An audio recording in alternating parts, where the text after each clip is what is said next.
From the Lean Enterprise Institute in Boston, this is the WLEI Podcast, where we share stories of people making the world better through lean thinking and practice.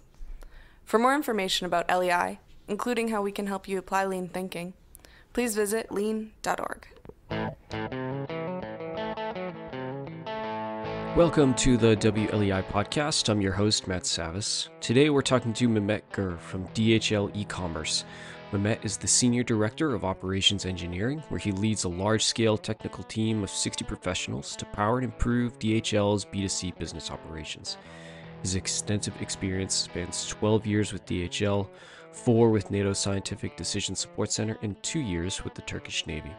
Mehmet will be leading a learning session at LEI's 2024 Lean Summit, instructing on automation, specifically how to close the gap between theoretical and actual throughput to realize equipment's full potential, using tools like value stream mapping and scientific problem solving.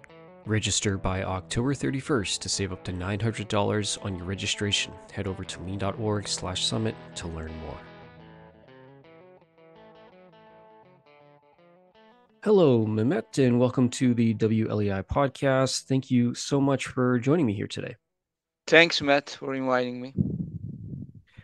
So, as usual, we'll just start off with just some basic background information, give our listeners a sense of who you are and what you do. You're from DHL eCommerce, but can you share, what your responsibilities are at DHL eCommerce, Mehmet, and also what that business unit is responsible for? I think most people will be familiar with DHL, but provide a bit more so we know exactly what you all do. Yeah, sure. DHL eCommerce is one of the 4 business units under DHL Group. And the division is focused on 100% servicing B2C customers, merchants, such as like shipping lightweight packages. And that's being done domestically and internationally. So the division that I am in is part of the United States, and we have 19 distribution centers within United States. My role is I am the Senior Director of Operations Engineering. Under this umbrella, there are 2 groups, Industrial Engineering, which is responsible for processes, efficiency planning, and then Automation Operations Group, responsible for maintenance, reliability, and operations. And my background is based on I have a bachelor's degree in mechanical engineering, master's degree in industrial and systems engineering from USC, and throughout the company's internal courses, I made to senior advisor level, which is a black belt level equivalent within lean matters. Again, I think most people are familiar with DHL. It's one of the largest global shipping companies, along with FedEx, UPS. But could you give a sense of the kind of volume that you guys do? I mean, maybe annually, how many packages run through your operations? Yeah, so the numbers really expanded pre-pandemic level that resulted us opening more distribution centers or expanding them. And as a result, we have, in regards to automation sake, we are doubling. We want to double automation across the e-commerce network in United States. Obviously, the volumes varies between the seasons, but as I mentioned, there is a rise in e-commerce volume since the pandemic, so we are adapting the customer demands accordingly. So you spoke a little bit about automation. That's in fact what you are going to be talking about. So Mehmet, you're one of our speakers who's going to be at the Lean Summit in March. You're going to be leading a learning session around the subject of automation. This specifically talking about trying to close the gap between the theoretical throughput automation claims it's capable of achieving with the actual throughput you realize after implementation. That's a huge problem, I think, most businesses deal with. The promise of automation is always great. The reality of implementing it is terrifically hard. Before we dive into the specifics of that, what role, even at a high level, I mean, how important is automation to DHL's business? Yeah. So again, from the anchoring point, increasing volumes, adapting the demand, and meeting customers' expectation. DHL invests more than $300 million in booming e-commerce business, Mm. and automation investments is a big part of it. And as I mentioned, we are planning to double the automation usage in e-commerce network. As you consider implementing new automation tools, what factors are you considering? What's important as you're evaluating the different options and implementing? First, we always look into customers and what customer demands are, making sure we match the customer demands. And on top of those customer demands, we have committed service levels based on different shipping speeds. We want to make sure we match that committed product types based on the shipping speeds. The second, we want to make sure the environment we set up for our employees are accordingly based on health and safety. And I think automation, when we look at it into automation, we want to make sure that environment is set up accordingly. So automation helps a lot in that regard. And as well as we are also considering how many times we touch a specific package, minimizing those number of touch points, and all the lean foundational things. Also, we are also considering minimizing the rehandling to enable all of these things. We think will enable uh, best and most optimal prices for customers. And what are some major challenges or problems that you all face in the business that automation helps address? So the one of the items again we talking about uh, customer delivery speed and Mm. some of the processing times and the windows and shipping speed. And customers want packages to be delivered at a certain speed and a quality metrics. I think automation has helped in that tremendously, as well as automation make our facilities more ergonomic, minimizing lifting, lowering, all that things helps for our employees to work in a most ergonomic environment.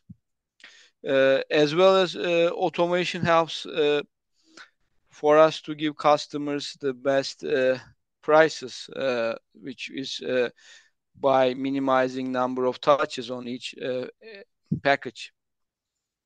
Okay, and let's dive into the topic that you're going to be speaking about at the summit. It's this idea of trying to realize the theoretical throughput that automation promises versus the actual throughput you achieve after implementation. Can you share, before we go into how you address the problem, can you just explain kind of the scope of that problem?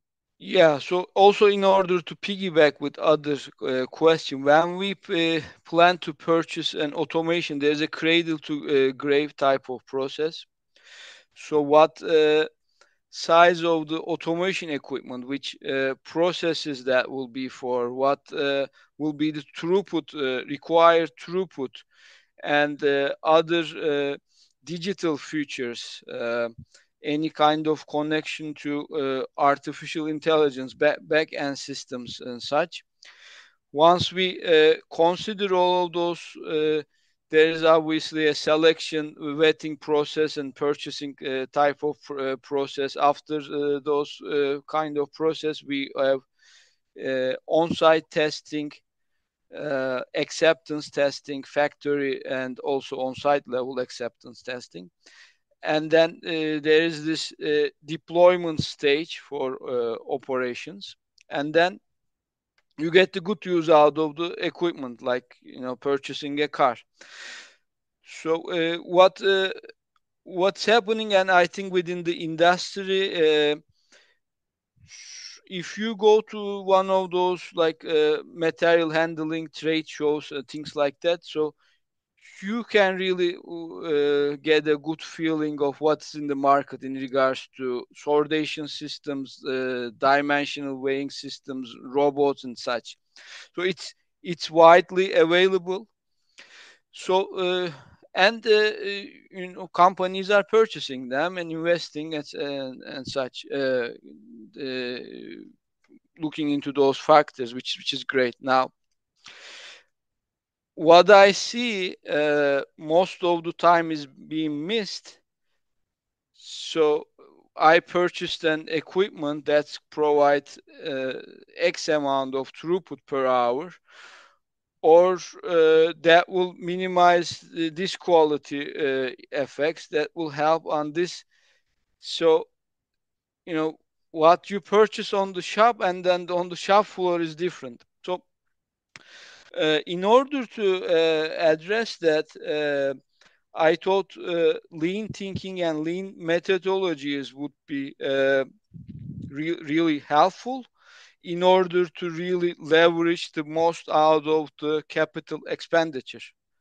So is the studies all around that? How can we get best out of our investment?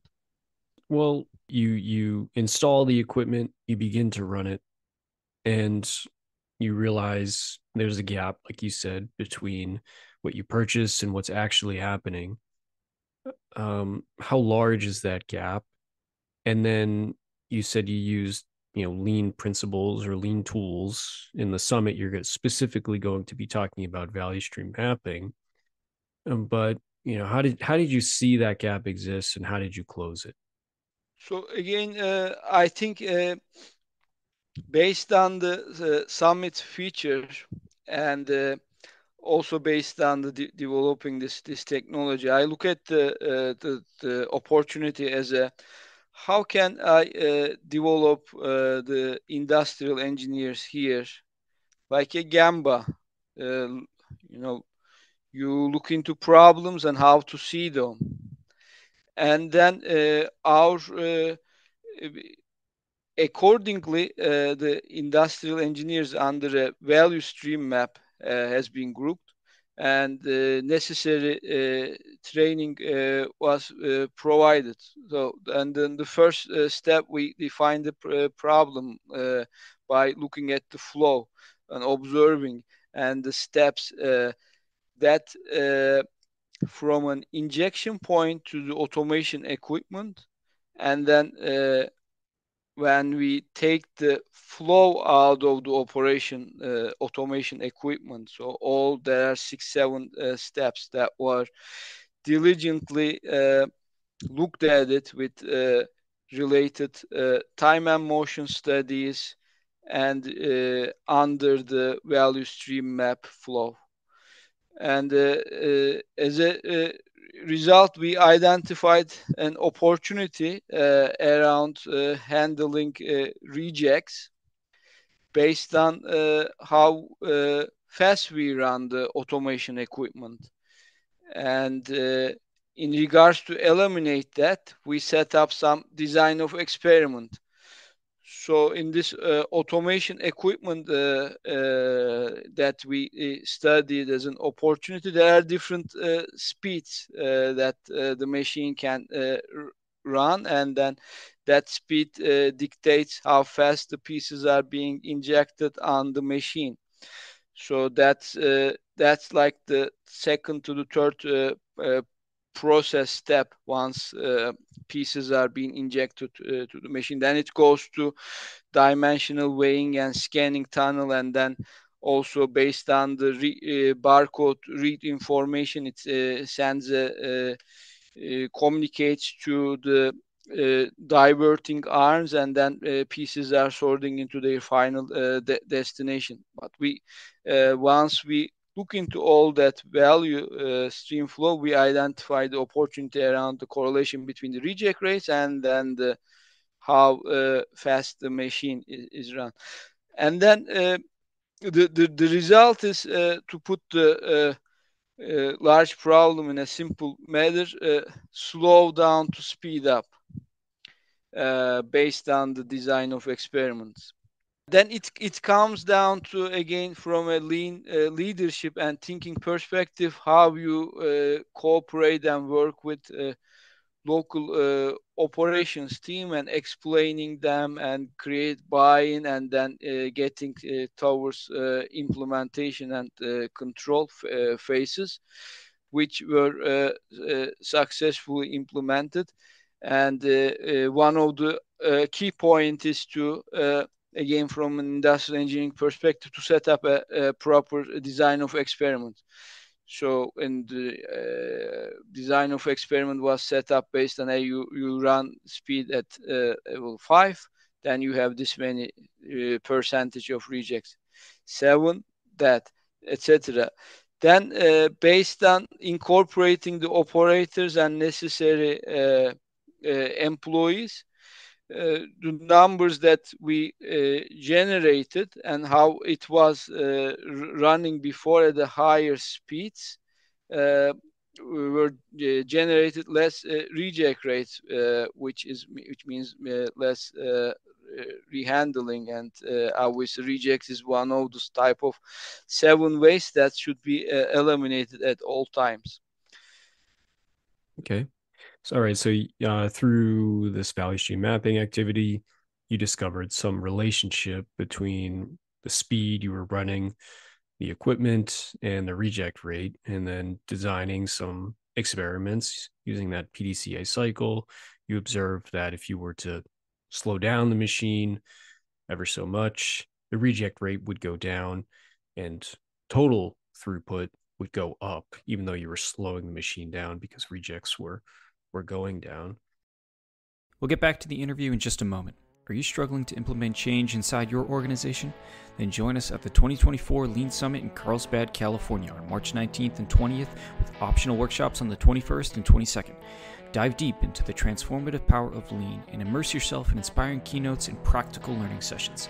This year's theme is Shaping Tomorrow, Developing People, and offers game-changing insights and actionable strategies for today's toughest business challenges. And here's a special tip for our listeners. Register by October 31st and save up to $900 on your registration. Don't miss out on this opportunity to expand your expertise and connect with like-minded leaders. Learn more at lean.org/summit. Now, back to the podcast. I'm curious, Mehmet, and you joined, so you were at our summit last year, and we had this interesting learning session by an LEI faculty member. His name's Hong Lee. Hong is, he doesn't call himself an automation expert, but Hong, I don't know, I would call him an automation expert. And he spends a lot of time thinking about how to evaluate investment in automation, because it's a big purchase. It's not just expensive, but once the equipment's installed, it's probably not going anywhere for a really long time. Part of that is the financial benefit. You can depreciate it over time. Also, just practically, once you integrate it into your software, its size is significant. So when you make a purchase, you're making a purchase for probably, a long, long time. I'm curious, as you're evaluating automation equipment, what is the process you use? What is on your mind? If you could go back in time, what would you want to be able to kind of say or redo in looking at equipment? Yeah, like you said, this automation equipments, there are usually it usually covers most nowadays all the footprint within the distribution center, and those distribution center varies between 200 to 500,000 thousand square foot. So and then commissioning efforts, again, like varies between, if you include the vendor, internal stakeholders, it varies between 10 to sometimes 100 if you include the IT software, etc. So this is not something that, like a shirt that you can return back to a store. So and yeah. Uh, You don't so put it in the minivan and return it back yeah, to Best Buy. we Once you yeah. have it, you kind of have it. Well, you make an interesting point too. It's cross-functional to purchase. I think too many folks see it as sort of an operations decision, the purchase of automation. But once you buy that thing, you're probably going to have to work with IT. Finance, of course, will have a big say in it. So it's a hugely complex purchase.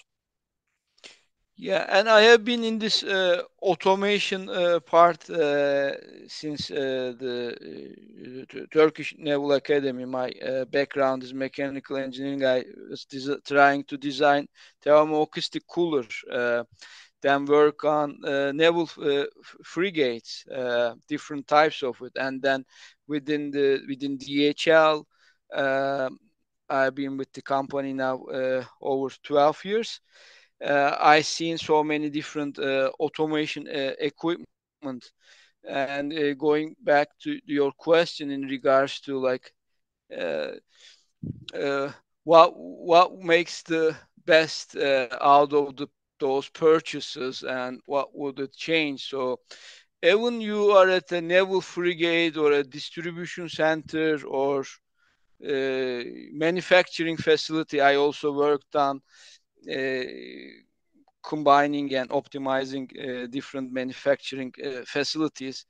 You want to make sure that automation really serves, number one, serves the business purpose and the customers, and the other part is really works for the easiness of operators, because operators really will be reluctant to use the automation, and there's like a big change management effort as well. Like, we are saying we want to double the automation effort. That means we are doing some of the things manually, so that's a big change management over there. So you really want to show operators that the automation helps and makes their day-to-day lives easier. So that you gotta collect all the piece from stakeholder perspective, customer perspective, and also create the buy-in within the distribution center.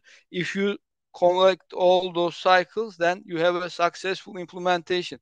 If one of them fails, then it's not successful, and there is a bunch of stories in regards to how things can be successful, and it's over there. And then when you make a mistake for this kind of purchases, it's a big mistake. You can just put it in a van and back to the store, and you got to live with it. So in this study again, we want to make sure we are touching all of those touch points. We are minimizing the reject rates. It means less rehandling, so we can provide those most effective rates for our customers, make our services. Also, again, handling rejects, again, another burden on operators. So we are also addressing that and minimizing that. Also, we are making sure we get the best out of our investment, and everyone sees that as like a useful tool, basically, within that four wall. Uh, and also, one of the point of this summit is like training and building employees. And I think in that regard, like how industrial engineers can advance themselves within this changing environment. So in this study, a couple of my engineers worked on in my team, and they understand really, looking at the things in a different way, like a gemba, and learning to see. What was new about that for them? How was that a learning experience for them? Well, I think the biggest one is like you have some theoretical throughput, and then you put that theoretical throughput over a plan, and it gives you a number. But that number, if it doesn't factualize on the shop floor, is different. So that also goes back to we can build all those software things, which is great, and all these planning features. But again, if we don't look at them like from a lean mentality and lean thinking, that's one-legged story. So we want to make sure all those plans and they have grounds and they have standing bases and they are very close to what's happening actually, and then working towards improving. So again, one of my reasons I wanted to submit this abstract that the Lean Summit 2023 really impressed me. Why? A couple of reasons, like the President Josh mentioned how Lean found me. That really impressed me. Then also, I also remember how Lean all those techniques found me. Then I also have this impression how I can replicate to my team. Also, that another session that you mentioned that we discussed in details how we decide on automation equipment's benefits and how we measure their KPIs and what are the things we are looking at. I think that's a great collaborative session, and great information was shared. Another session also inspired me during that Lean Summit was this Yamazumi study.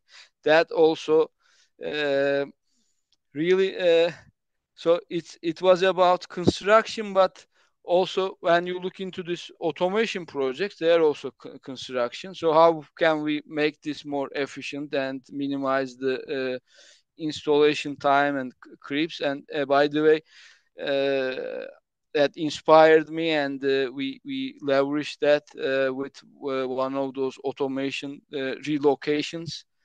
Hmm. Uh, so we also relocate time to time. We minimize that, but we also relocate time to time that automation equipment. Not every so often, but we do. But when that's like a construction project that takes so many times of different type of resources, like from like controls engineer to master mechanics, electrical engineering. Even it goes down to uh, how you change the design or the electrical parameters from when you moved A to B. So it's like a, good size project, and the Yamazumi methodology that inspired me during that session was really helpful towards making those relocations or build-ups efficiently for us. Hmm. Well, I'm pleased you took so much away from last year's summit. For those unfamiliar with it, a Yamazumi, it's another term for it is work balance chart, and it's a way to well, first visualize the steps of work that need to get done, and then you can figure out how to say balance it against a rate of demand. Also, where you have Kaizen opportunities, so that you can, for instance, reduce the number of workers that you need to do a job or meet a new rate of demand should it go up or down. So, you said something interesting earlier about developing your engineers, and they have the theoretical throughput, but then automation always, it confronts reality at some point. And I think there's you know the challenge is always getting something to realize its full potential.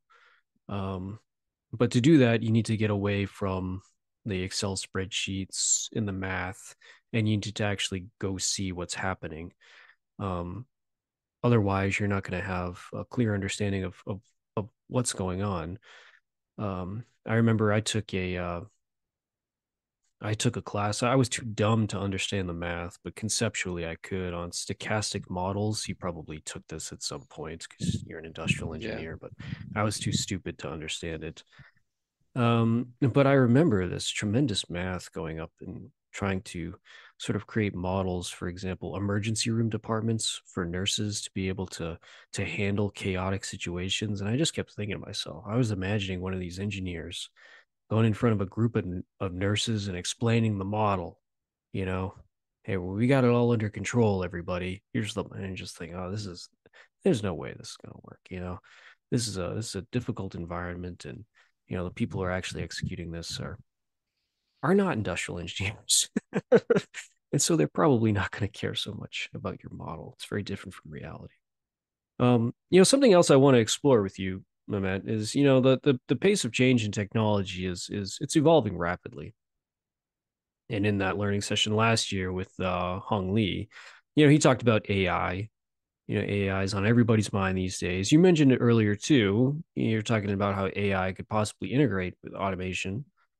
I myself am a huge ChatGPT fan. I use it every single day. It's extraordinary.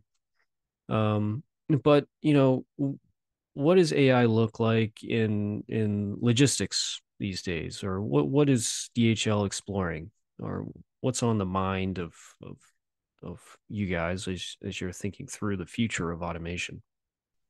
Yeah. So in order for an AI model to work, so it needs to see and it needs to process that information. Obviously, there are different models like supervised, unsupervised, things like that.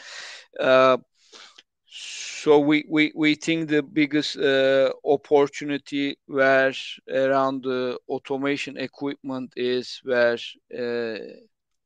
automation can see, which are the scanners and the robotic cells we deploy.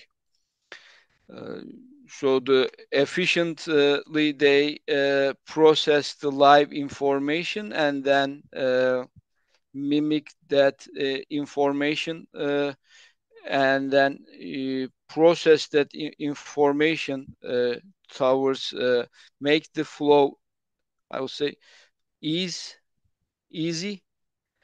Either it's a robot or those camera. I think those are the opportunities lies within the automation equipment, and so there are some features that can be used, like making forklift operation safe.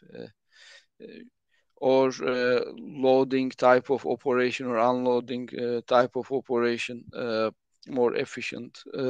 So those are the areas that AI can bring benefit, and it's already bringing the required benefit and being used within some projects. But area that really requires development. Yeah. Okay, but initially you were talking about information processing, so being able to what does that mean exactly? Like vision to read a label or to see the size, the dimensions of a package, or what do you mean by that? Both in that case, in that example, right? So one of the things is like this automation equipments have dimensional weight tunnels and those and scan tunnels, so which captures the dimensions, weights, and some kind of obviously scanning information, and then all those events are some kind of like data collection points. Now, what you do with that and how you process that information, and AI can be extremely useful. Mm. Or uh, or uh, if you like in a manufacturing level, right? So in manufacturing level, robots are there since 50s, 60s, 70s. Mhm.